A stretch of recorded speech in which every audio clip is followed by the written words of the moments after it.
personnellement, en tant que moana, nakanisi témoignage ekoki kozanga te po mwana nyonso azalaka marqué na likambo oyo tata na ye oto mama na ye asali. Eza par fanatisme te, me nakanisi oyo bavivre na bapapa, papa kisolokele, po bango bazaki bango misato, papa kisolokele ye mwana liboso, papa de alungana ye mwana mibale, papa de ngena kutima ye mwana misato, me lelo lokwa tozolobela papa kisolokele, oyo bavivre na papa kisolokele, quel que soit esika ye azali,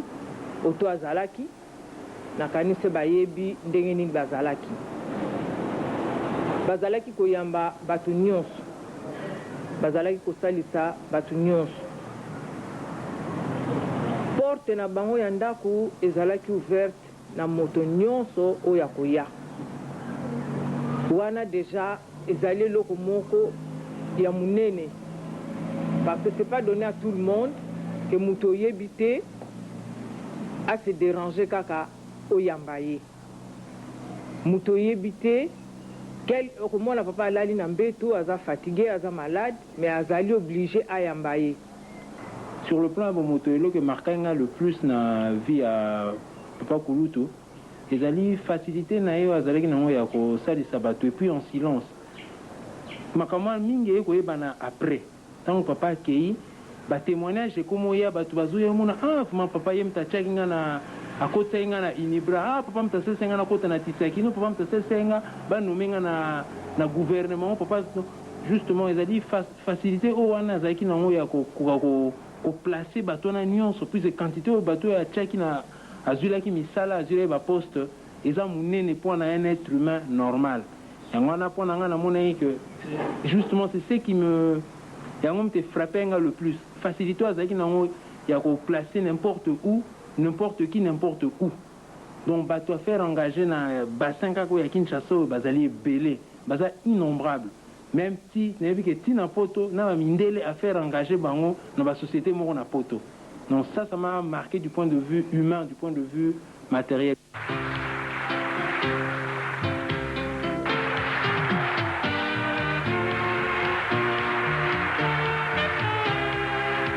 Vie spirituelle nae toza komona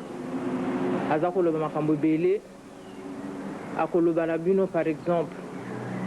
nakosite exemple moko tovivaki awa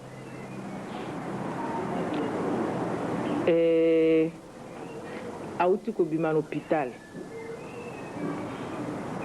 ake kovanda na limete na convalescence kuna batu ya mabebe kokotela ye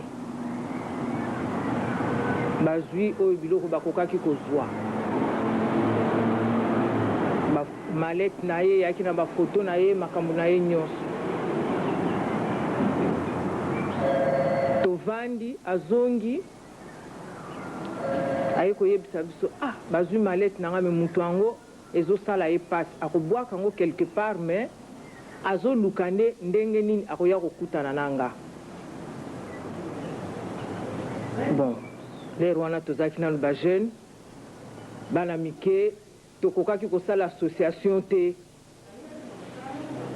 na vie ya matériel na ya spirituel. Bamama moko balokoti malete bafoto na Mariano wana uwenze nano komi na ezwi rythme ya sikoto ampleur ya sikote na monika alobi nanga okomona mutu moko akoyawa ezaka un samedi après-midi mutu moko akoya awa mais sala de sorte que na libanda mutu azala te osoka ye kokuta kaka mutu oto batu akolinga kokota te azokanisaka bakokanga ye bakobeta ye abi VW moko voiture VW ya couleur boye koya bon nga navandaki na kati ya lopango na bimi libanda vers 17h30 18h moins kama molile bandi okota namoni VW eye effectivement kotelema liboso mais mutango a ralentir mais akangi moteur te sikoyo nga na se déplacer na koti na ndako mpona kende oyebisa papa moto yango aye basurveillant na kanisi mibale babimaki na kobanga wana moto yango ademare ake na ye namonaki elongi ya moto yango te mais lere ye alobi na nga eye kosalema tokomi koluka mais bapapa baza ndenge nini tokomi koluka siko toyeba bapapa baza ndenge nini na bamakambo ya ndenge wana donc papa toyebaki bango parce que babotaki biso mais nayebi te soki spirituellement tokoka koyeba bango profondeur spirituelle na bango tokoka koyeba bango nayebi te po soki tokoka koyeba yango tolingaki kotire makambo mingi na bamessage na bango na bafait et geste na bango c'est pas par fanatisme mais na ndenge tovivre makambo tovivre tous les jours na papa kisolokele déduction na biso bapapa baza banzambe baza bato moko ndenge tokoma koloba na baterme oyo vulgaire d'extraterrestre po soki olobi extraterrestre na terme oyo ya biso bagene ya vulgaire eza koloba donc bato baza au-dessus ya nyonso parce que moyen oloba te asala oyo te non na bomoto na biso soki ozosala likambo okei quelque part okende osuka oza koyeba esusu tomoni ke issue ezali te tozongaka epai na bango lere tokende epai na bango bapesi biso nzela ayefo bosalela bo lere tokosala esalemi mais na ndenge na nga namoni ke anga nakota classe naza universitaire nasala boye nakokende nakei nakele nakende nake kotutana issue eyali te mais lere okende epai na ye apesi yo nzela otrouve solution bango baza banani donc mpo na biso na ndenge mpo na nga personnellement na ndenge tovivre na bango na makambo nyonso baza banzambe baza bato moko baza na dimension spirituelle moko moyen kuta koloba eza te tellement élevé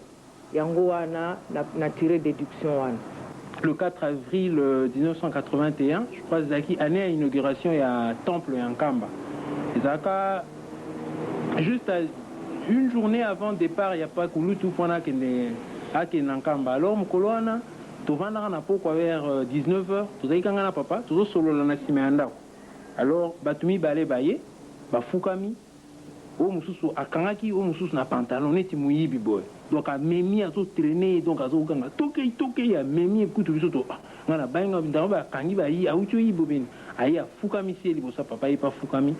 ti alobi papa vraiment pardon aye asengi papa limbisanga ndenge na ye na moto oyo boye kasi moto oyo ye moto lokola le 6 avril eza koya papa biso nga na kosuka wapi nga na yebe nanga kindoki te ye moto apesinga kindoki ye vraiment moto apesinga kindoki donc papa siko ngai vi na ngai bebi parce que le 6 avril soki koki nayebi to soki molimo na nga ekozala pi yango toyepai na papa pardon fungula ngai singo tato atikala ekokanga ngai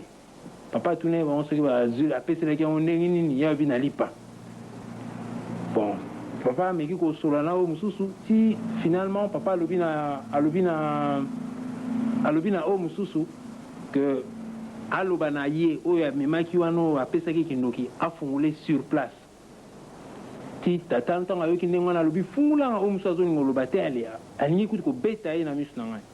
ti finalement papa alobi na bango bon ça va na kosasala boya balandi akoti na kati ya ndako ti moto wana ntango abimi namoni elongi na ye en tout cas azwaki eloko malamu je ne sais pas ce qui s'était passé à l'intérieur